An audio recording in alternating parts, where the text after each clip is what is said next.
Okay. He said, "You miss me." How you doing, baby boy?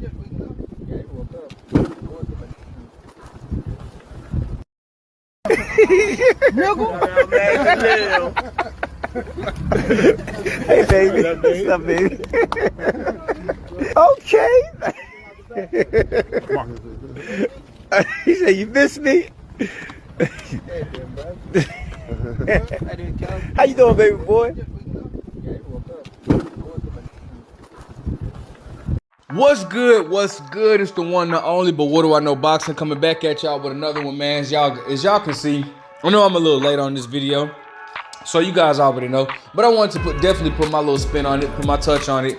But as you guys can see, Rollie and Tank, squash whatever beef that they really had, and it's not really beef because, as you all know, like I like to say they squash their disagreements or whatever. They're able to coexist with one another without any friction being involved. As you guys know, these guys didn't like each other. These guys, the press conferences was definitely was pretty lit. The weigh-in, Tank Davis pushed Rollie off the stage. The trash talk. Everything about them, man. They didn't seem to like each other or whatnot. But now they're at a point where they can speak, and that's what it's about, man. That's what we love to see. I love to see heated rivals, but heated rivals go at it. But the thing about it is, at the end of the day, it's a sport, and when you step into the ring with somebody, you do, regardless of whether you know it or not, whether you want to or not, should I say. Regardless, you do, when you spend time with somebody in the ring, you gain a level of respect for that person.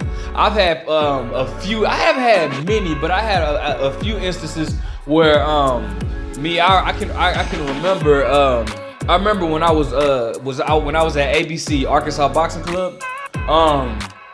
It was a guy, I'm not gonna put his name out, but it was a guy, so my coach Norman Baker, he's like a father figure to me.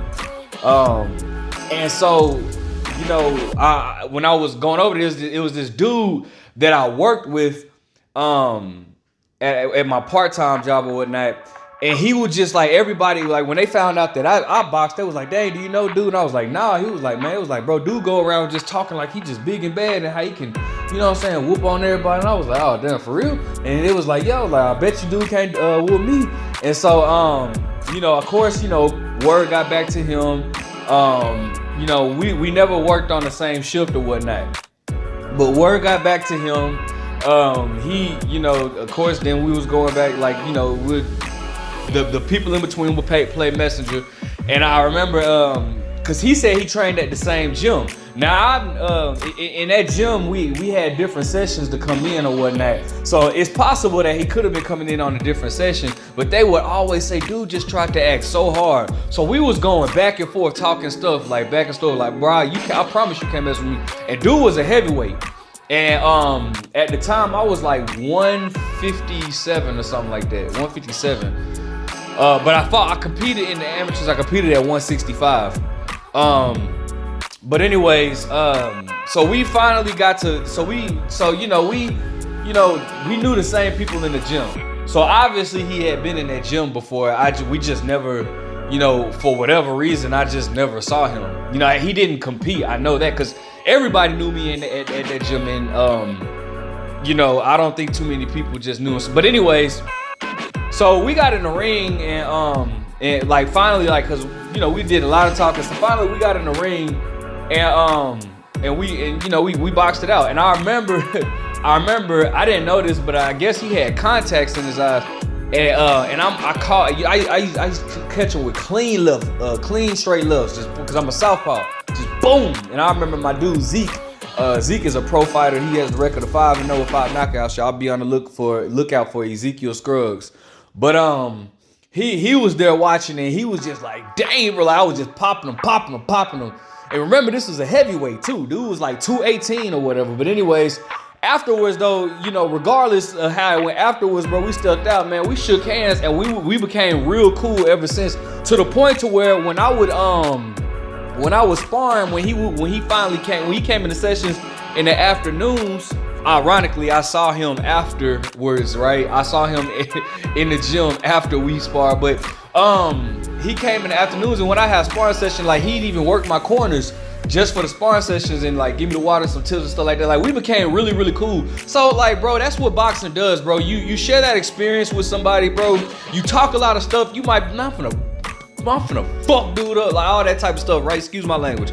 But you know, you say all that, but then like y'all get in the ring, bro, y'all duke it out, bro. Like Craig Daddy said, like Pop said, you win some, you lose some, but you live to fight another day. That's all it is, man. You gain that respect, man. Y'all end up cool, bro. So that's a good thing to see. It's a real good thing to see with Tank Davis and Rollie Romero, man. It's good to see that they are able to be at least cordial with each other. Now, you know, I don't think that, you know, Tank doesn't seem like he's too much of a friendly person, like a friendly, hey, let's go hang out type stuff. As a matter of fact, I heard that like if he don't really know you, he ain't even gonna talk to you. But so I said that to say I don't think that it's gonna be on no stuff where like they'll be buddy going out, hanging out, and going out for drinks or anything like that.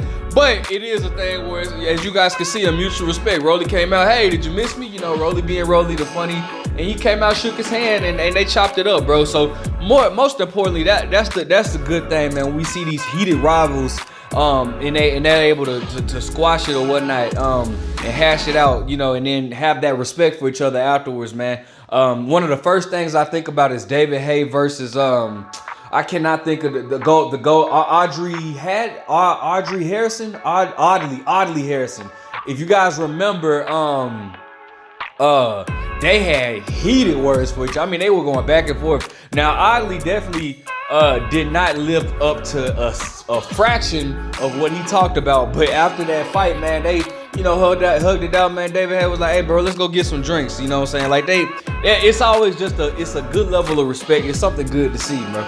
Now, I don't know if we're going to be able to see that with Caleb Plant and David Benavidez. I remember an interview Caleb had did with Michelle Joy Phelps, where Caleb was saying he's not interested in shaking hands even after he beats him.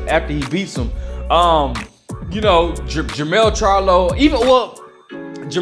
Tony Harrison, that was a very good build-up, guys. And you guys got to remember, I'm just doing this off the top of the dome, so, you know, I know I'm missing a lot of fights. I just went from David Haye, Audley Harrison, to Jermell Charlo, Tony Harrison, too. You know, yeah, both their last name Harrison. That's crazy. All right, so anyways, you know, but they talked a gang of stuff. But even afterwards, they still don't like each other. But even afterwards, bro, like, they were able to give each other that respect.